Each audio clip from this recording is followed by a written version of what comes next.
দ্রোহকালে আসছেন দুর্গা। সময়ের সেই অভিঘাত ভাবিয়ে তুলেছে শিল্পী সনাতন দিন্দাকেও।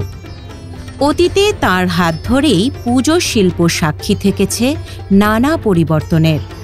মাতৃপ্রতিমার রূপ বদলে তৈরি হয়েছে নান্দনিকতার নতুন পাঠ। এবারও তার প্রতিমা সাজছে অন্য রূপে, আর সেখানে পড়েছে সময়ের ছাপ। সনাতনী ঘরানায় এবার দেবীর হাতে উঠছে অস্ত্র।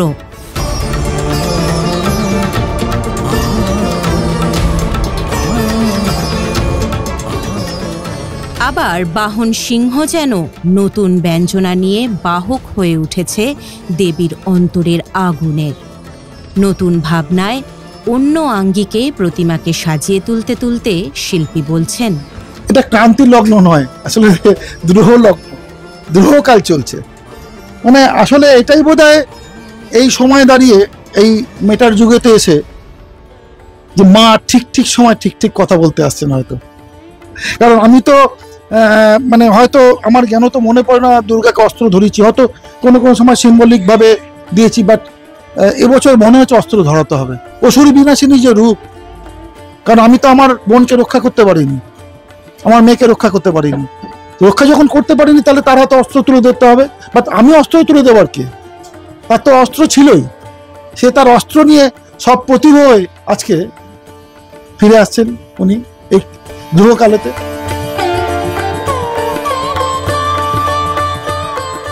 ভবানীপুর ৭৫ পল্লী আর বাঘা যতীনের বিদ্যাসাগর সেন্ট্রাল ক্লাবের পুজোয় প্রতিমা গড়ছেন শিল্পী সনাতন দিন্দা। দুই পুজোতেই থিমের সঙ্গে সাচুজ্য রেখে তার শিল্পই যেন হয়ে উঠছে সময়ের মুখর ভাষ্য।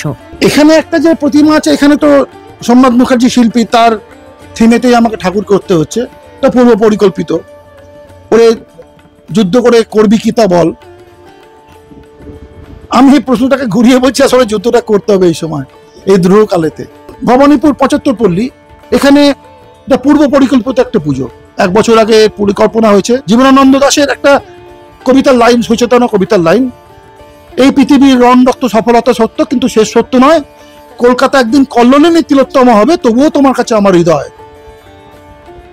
এখন কেউ যদি বলে তিলোত্তমা শব্দটা সরিয়ে দিতে, আমার এত বড় স্পর্ধা, ভারতবর্ষের মহাকবি, বাংলার মহাকবি জীবনানন্দ দাশ, তার কবিতার লাইনের শব্দ আমি সরিয়ে দেবো? থাকবে ওটা? আসলে তাই তো, দুর্গার নামও তো তিলোত্তমা।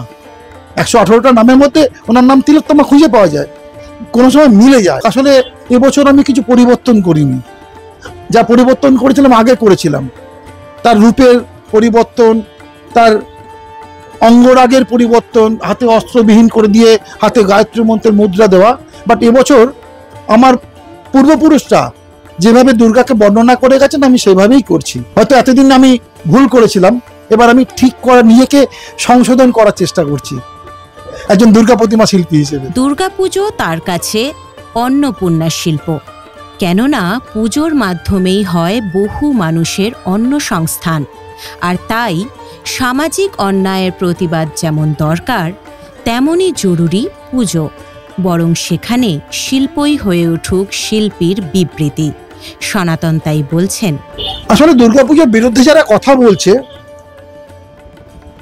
আমি বলতে চাই না এটা। পুজো কমিটি নামক একজন কনজিয়া, তারা তাদের কোনো ইন্টারেস্ট ছাড়া তারা এত টাকা ইনভেস্ট করছে আর্টিস্টদের দিয়ে, এবং এই টাকাটা বাংলা, কোনো বাংলার বাইরে ছাড়িয়ে, ভারতবর্ষের বাইরে ছাড়িয়ে, চীনেতে যে ইন্ডাস্ট্রিটা ওই লাইট তৈরি করছে, এলইডি লাইট, সেও কিন্তু খেতে পাচ্ছে সাইমultaneously। মানে চেন ওয়াইজ এখানে কোটি কোটি মানুষের অন্ন সংস্থানের জন্য, যার জন্য আমি একে দুর্গাপুজো বলছি, আমি বলছি অন্নপূর্ণা শিল্প।